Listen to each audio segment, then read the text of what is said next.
الحمد للہ رب العالمین والعاقبۃ للمتقین والصلاۃ والسلام علی سید الانبیاء والمرسلین قال اللہ تعالی وتبارک فی القرآن المجید والفرقان الحمید بسم اللہ الرحمن الرحیم ما یلفظ من قول الا لدیہ رقیب عتید صدق اللہ مولانا العظیم وصدق رسولہ النبی الکریم الرؤوف الرحیم اللہم نور قلوبنا بالقرآن وزین اخلاقنا بالقرآن وادخلنا الجنة بالقرآن ونجنا من النار بالقرآن قال اللہ تعالی وتبارک فی شان حبیبہ مخبرا وعامرا ان اللہ وملائکتہ یصلون علی النبی یا ایہا الذین آمنوا صلوا علیہ وسلموا تسلیما والصلاة والسلام علیک یا رسول اللہ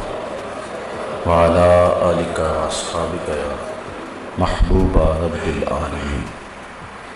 تمام حمد و ثنا، تعریف و توصیف اللہ جل مجدہ الکریم کی ذات بابرکات کے لیے، جو خالق کائنات بھی ہے اور مالک شہنشاہات بھی۔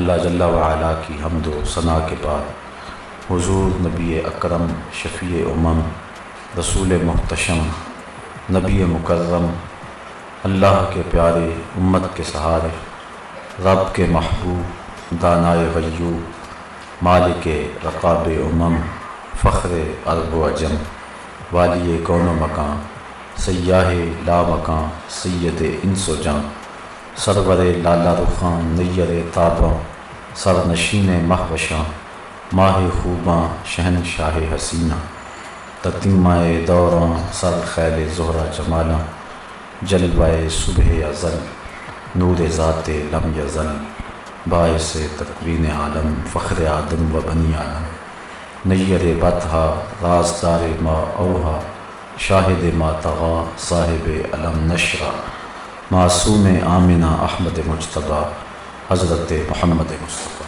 صلی اللہ علیہ وسلم کے حضور ناز میں اپنی عقیدتوں ارادتوں اور محبتوں کا خراج پیش کرنے کے بعد واجب الاحترام ذوی الاحتشام برادران اسلام، السلام علیکم ورحمۃ اللہ وبرکاتہ۔ آج زبان کی حفاظت کے عنوان سے کچھ باتیں آپ کے گوش گزار کرنے کی کوشش کروں گا۔ بارگاہ رب العزت میں دعا ہے کہ وہ ہماری حاضری کا ایک ایک لمحہ اپنی بارگاہ میں قبول فرمائے۔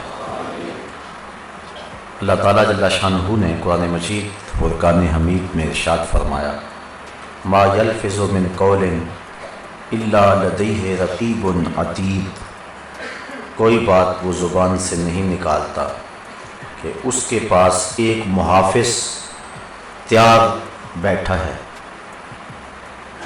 جب بھی زبان سے ہم کوئی بات نکالتے ہیں تو ہمارے کندھوں پر جو فرشتے ہیں ان کو فوراً لکھ لیتے ہیں۔ اس کے تحت امام قرطبی نے لکھا ہے کہ مریض بیماری کے عالم میں جو ہائے وائے کرتا ہے فرشتے وہ بھی لکھ لیتے ہیں۔ انسان کی زبان سے جو بھی جملہ نکلتا ہے وہ خوشی کے عالم میں نکلے، وہ غم کی کیفیت میں نکلے، وہ اچھائی کا جملہ ہو یا برائی پہ مشتمل، فرشتے لکھ لیتے ہیں اور کل قیامت کے دن ایک ایک چیز سامنے رکھ دی جائے گی۔ اس لیے ضروری ہوا کہ ہم اپنی زبان کی حفاظت کریں کہ اس زبان سے کوئی ایسا جملہ نہ نکلنے پائے جس کی گرفت میں آ جائیں۔ حضور نبی رحمت صلی اللہ علیہ وآلہ وسلم نے ارشاد فرمایا، من کان یؤمن باللہ والیوم الآخر فلیقل خیرا او لیصمت، فرمایا تم میں سے جو اللہ اور پچھلے دن پر ایمان رکھتا ہے اسے یا تو کلمہ خیر کہنا چاہیے یا پھر خاموشی اختیار کرنی چاہیے۔ انسان زبان سے اچھی بات نکالے، اور اگر اچھی بات کرنے کی توفیق نہیں ہے تو پھر خاموشی بہترین دولت ہے اس کے لیے۔ اللہ تعالیٰ جل شانہ نے ہماری زبان سے نکلنے والے ایک ایک جملے کو محفوظ کرنے کا اہتمام کیا ہوا ہے اور وہ فرشتے لکھ رہے ہیں۔ اس لیے اولاد آدم کی بہت ساری برائیاں زبان کی وجہ سے ہیں۔ حضرت عبداللہ ابن مسعود رضی اللہ تعالی عنہ سے روایت مروی ہے کہ حضور نبی رحمت صلی اللہ علیہ وسلم نے ارشاد فرمایا اِنَّ اکثر خطایا ابن آدم فی لسانہ، کہ اولاد آدم کی بہت ساری خطائیں اس کی زبان میں ہیں۔ اور ایک حدیث میں آتا ہے کہ جب صبح ہوتی ہے تو پورے اعضائے بدنیہ زبان کے آگے درخواست کرتے ہیں کہ تو خاموش رہنا، کیونکہ زبان کی گفتگو سے باقی سارے جسم کے اعضاء کو سزا بھگتنی پڑتی ہے۔ تو سارے اعضائے بدنیہ زبان کو گزارش کرتے ہیں کہ تو خاموشی اختیار کرنا، تو غلط بات نہ کہنا۔ علماء نے اس بات کو بیان فرمایا ہے کہ جہاں بولنا بہت ضروری ہو جائے وہاں بولنا چاہیے، ورنہ خاموشی بہترین دولت ہے۔ حضور نبی رحمت صلی اللہ علیہ وآلہ وسلم نے ارشاد فرمایا من صامتا نجا، جو خاموش ہو گیا وہ نجات پا گیا۔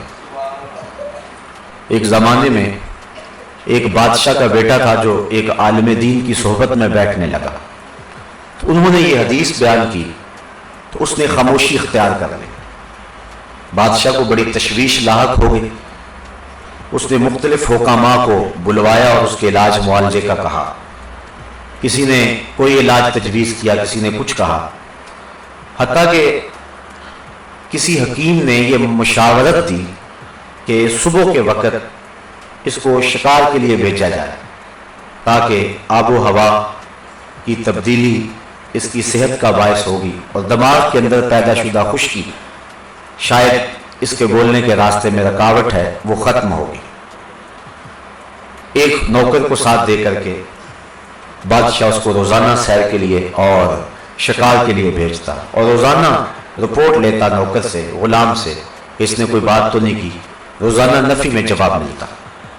ایک دن ایک برگد کے گھنے درخت کے نیچے سے گزر رہے تھے اور غلام نے درخت کو خوب جھانک کر کے دیکھا، لیکن اس کی شاخوں میں سے کوئی جانور نظر نہ آیا۔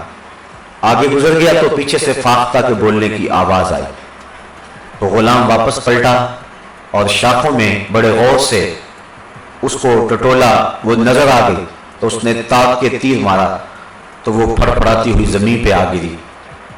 اس کی زبان سے بے ساختہ نکلا صدقت یا رسول اللہ، حضور آپ نے سچ فرمایا ہے۔